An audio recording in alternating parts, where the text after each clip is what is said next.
Trump के चुनाव जीतने के बाद ये बात तय है कि जो बाइडेन को व्हाइट हाउस खाली करना होगा। लेकिन बाइडेन ने पुतिन के खिलाफ एक ऐसे फैसले पर मोहर लगा दी है जिसने वर्ल्ड वॉर का खतरा मंडराने लगा है। अगले 24 घंटे के अंदर पुतिन जो कदम उठाएंगे उस पर पूरी दुनिया की नजर होगी।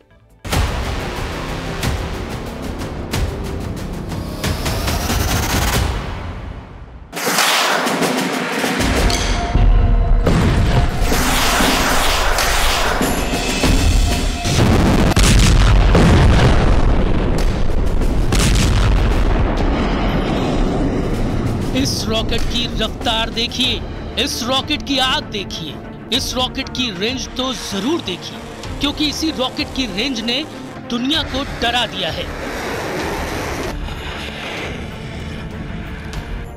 रॉकेट ऐसा जिसके धमाके से ज्यादा रेंज ने वर्ल्ड वॉर के खतरे वाला मीटर टॉप पर पहुंचा दिया है। ये बात बाइडेन भी जानते हैं और पुतिन के तेवर तो बहुत खतरनाक हो चुके हैं। इस रॉकेट का नाम है अटैकम्स, जिसकी वजह से विश्व युद्ध का सबसे नया सायरन बजना शुरू हो गया है। इसी रॉकेट पर अमेरिका के राष्ट्रपति जो बाइडेन ने व्हाइट हाउस छोड़ने से पहले बहुत बड़ा फैसला कर लिया है। जो वादा बाइडेन ने यूक्रेन में जाकर ज़ेलेंस्की से किया था, बाइडेन ने वो वादा निभा लिया है। रूस और यूक्रेन के युद्ध को 1000 दिन हो चुके हैं और अब 1000 दिन बाद ज़ेलेंस्की फायर करेंगे एक बहुत ही खतरनाक रॉकेट। बाइडेन की मंजूरी को गौर से समझिए। ज़ेलेंस्की जिस हथियार और उसे इस्तेमाल की इजाजत वाली अर्जी बाइडेन के सामने लेकर पहुंचे, वो अमेरिका और पुतिन के बीच बड़े युद्ध की वजह बन सकता है। ज़ेलेंस्की ने पेपर थमाया और बाइडेन ने बिना झिझक उस पर दस्तखत कर दिए।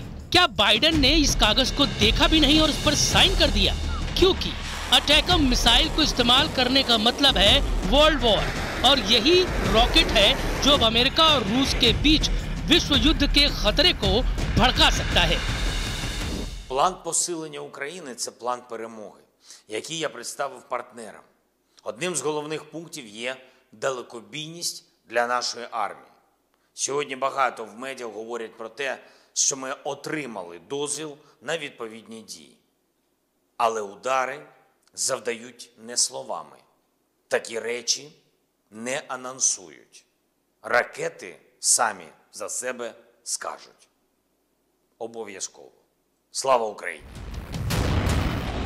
ज़ेलेंस्की अटैकम को लेकर इतने ज्यादा खुश क्यों हैं? क्यों रूस को इससे बहुत ज्यादा खतरा हो गया है? अब सब कुछ आंकड़ों से समझिए। अटैकम रॉकेट की रेंज 300 किलोमीटर से ज्यादा है। इस रॉकेट के जरिए ज़ेलेंस्की रूस के अंदर तक कई शहरों और रूस के मिलिट्री टारगेट्स को खत्म कर पाएंगे, जिसमें एयरबेस भी होंगे, मिलिट्री हेडक्वार्टर्स भी होंगे और न्यूक्लियर ठिकाने भी होंगे। ऐसा हुआ तो पुतिन जवाब देंगे और फिर जवाबी हमला अमेरिका के न्यूक्लियर अड्डों पर हो सकता है।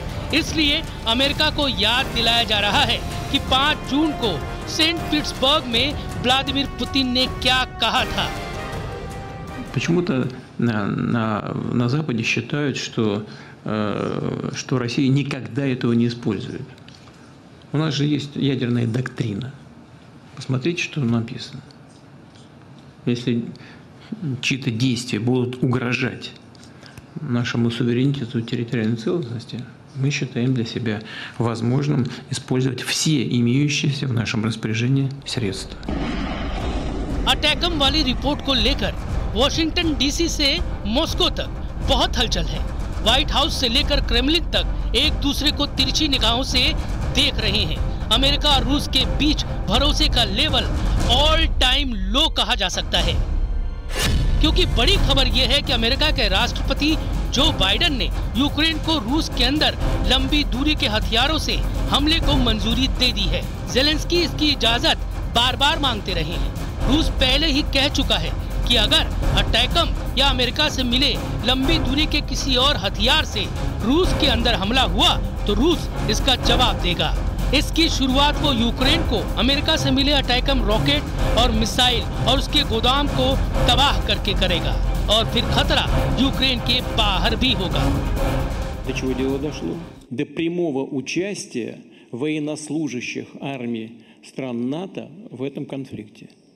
Потому что мы знаем, что и как делается при запуске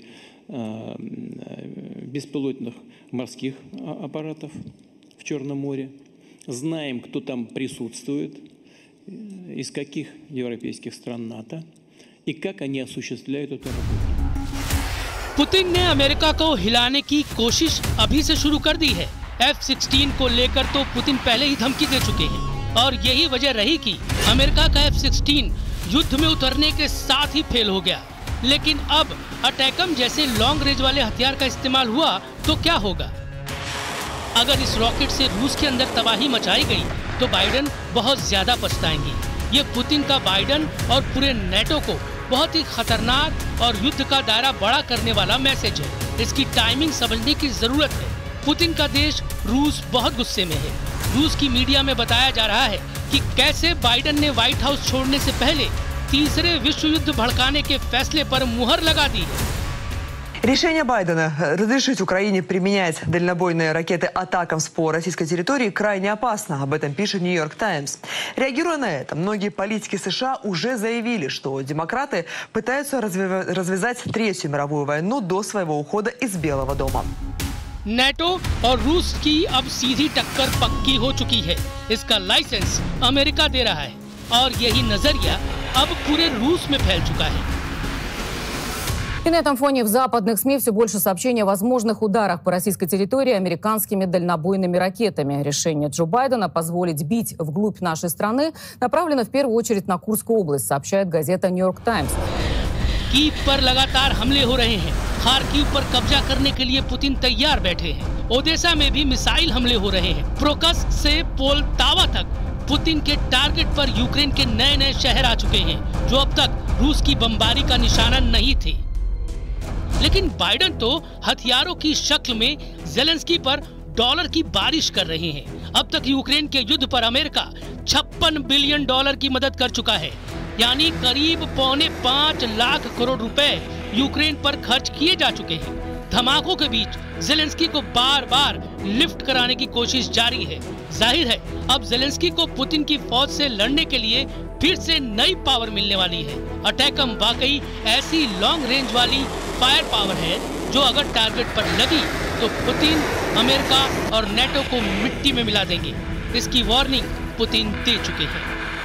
I think that there's an expectation across, on both sides of Atlantic that we're going to have to engage diplomatically on this.